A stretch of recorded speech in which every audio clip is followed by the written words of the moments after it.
wanting to know about Kaikatanga. Kaitiakitanga.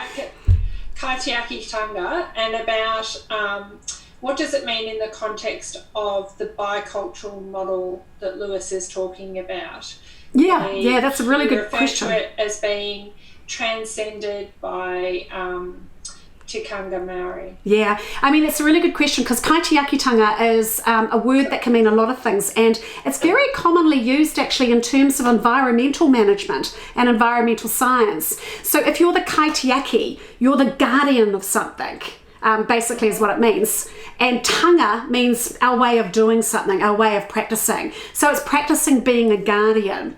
And so that's why he chose that particular word for, effectively he's talking about social workers in the interview, but it's a graduate qualification in clinical supervision. So as well, is it clinical supervision? It's not just social workers. It can be occupational therapists and physiotherapists, etc., etc. And when he's talking about tikanga is, tika is the right way of ngā, our right way of doing something. So I guess you could call it a strategy, a practice, a policy, or something like that. So it's not set in stone, but it's kind of like a rule book for the way that we would prefer things to happen.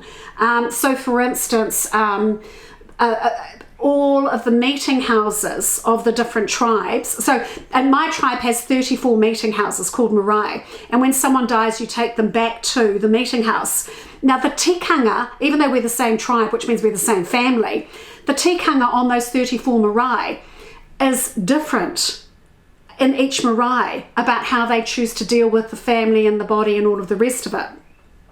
And so what he's sort of saying is that the tikanga that you need to apply as a worker will probably be best expressed if it's the one that you've learned as a child through your family, because then you can actually help facilitate the person you're working with to understand their dynamics of the tikanga of their family and extended family, and learn to grow and be confident in that, so that they can present that themselves when they're dealing with people. And I'll give you a great example. Clayton Rangitutia, he's one of the interviews, and he works for a Māori health provider that has got GP, nurses, social services and all of the rest of it. And they've got about 13,000 people that come and get services from them. And when you have a family that, so I'll give you an example of one that we worked with. I was working with them at the time when this one happened. It was in the 90s. So it was somebody who had a sudden onset or discovery of a really bad brain tumour that was going to end their life very quickly. And it, as sometimes happens, it changed their personality and made a very gentle person quite violent, which meant that the wife and all of the children ended up with all sorts of different social services things happening around them, court dates, and because he was dying, they needed to find another house because they weren't going to be able to pay the rent anymore. They needed to figure out how to bury him. Everything was all coming at once. So what this organisation did was it worked with the family to make them sort of feel really confident about themselves and what they wanted. And then all of the agencies that they needed to see the housing people, they needed to see the people about money for her to survive when he died, they needed funeral services, they needed nutrition services for one child, they needed, I think it was asthma, respiratory services for another child. They decided to do budgeting and education services with the mother because she wasn't very confident with that, and also some counselling for the mother. And so what they did was they invited everybody in at different times to come and meet with this family. So the family are in a big meeting room with the lovely little kitchen and everything. And as the next set of people to deal with arrived, even if it was the police or the court or whoever, they would say, "Oh, welcome, please come and have a seat. Can I get you a cup of coffee?" And they would go and bring the cup of coffee. So the room was theirs. The tikanga was theirs. Everybody coming in, nurses, doctors, specialists, social workers, whoever, they came in to the tikanga of that family at that time, so that could really hold the family safe. What a fantastic model, particularly given that they're vulnerable and obviously have really diverse needs. Exactly. Or a variety of different needs. What was I going to say? It'd be great if we had, more of those sort of models in Australia, and you're getting there. I did see in Shepparton, so I did see in Shepparton, and I certainly did see up around Cairns when I was up around there. It's interesting though, because they're still a little bit fragmented, but it is getting there. This one's in that building, and this one's in that building, and that one's in that building.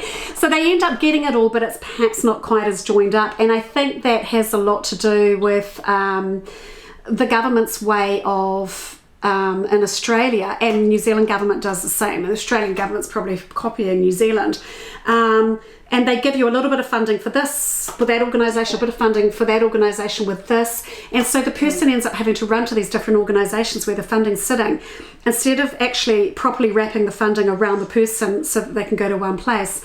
And we've seen, we've finally got some of this, as I say, wraparound funding into one organisation. So Te Puna Hauora is, Clayton is on the video, you can see that, but also on your slides I gave you access to their website, and it's called TWONA, Tiwana I think it says.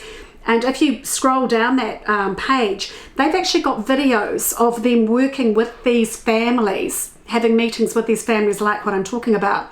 So they've been doing it since 1993, that particular organisation. But there's another organisation further down the coast in New Zealand that's basically just taken all of their models and applied it in that Maori Health organisation. So the videos are a mix from several different organisations using the same model, and you can see how it works. With Te Puna Hauora, they have about 13,000 clients, and at any one time they have 200 families or whānau who are in crisis, like that person I just talked about. And so they've actually got they've got themselves set up with a crisis management team that can cope with up to 200 families having a crisis like that. And help them out. And they've got quite a few refugees. We get the high complex needs refugees in New Zealand because we don't preclude, we're the only country in the world that doesn't preclude United Nations refugees coming into our country because of their health issues.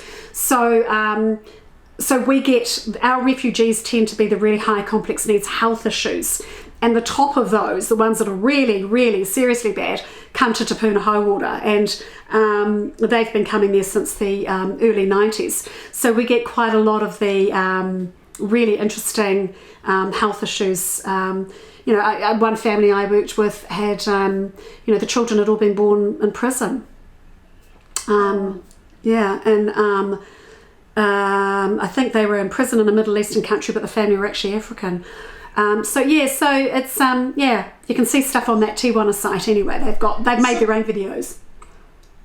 So we'll have to finish up now because we've got a tuition in a few minutes, and I'll open it up for others if anyone has any sort of last questions. But I'm interested, Lisa, in your ideas about how these Indigenous models would fit for non-Indigenous people. That's really interesting because in Canada and British Columbia, there's been a lot of work done, and now in the hospital system, they've got the traditional Indigenous healers and the traditional Indigenous medicines are now legally required to be available beside the services of the hospitals. They're already in the community health centres, but now they're also legislated into the through state law into the hospitals there. And it's been going for a few years, and as the people who were part of that were telling me, it's been incredibly successful. They're probably the best example of that, where it's actually gone literally into the hospital system, is I think where the best changes can be made, because we've got quite good traction in communities, and even Australia's just coming along in leaps and bounds. Just even in the last 3 years that I've been looking at the Indigenous stuff every year in Australia, every time I come there, it's like 5 years ahead of the year before.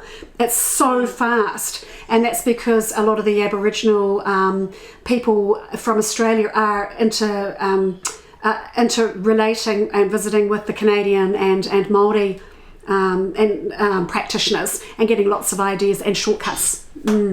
So it's getting there, but the next step, I've seen one really good model in Cairns Hospital where they've got an Aboriginal mental health ward for a high dependency unit. Sorry, I need the right words. There's an Aboriginal ward and a non-Aboriginal ward, and it's just exceptional.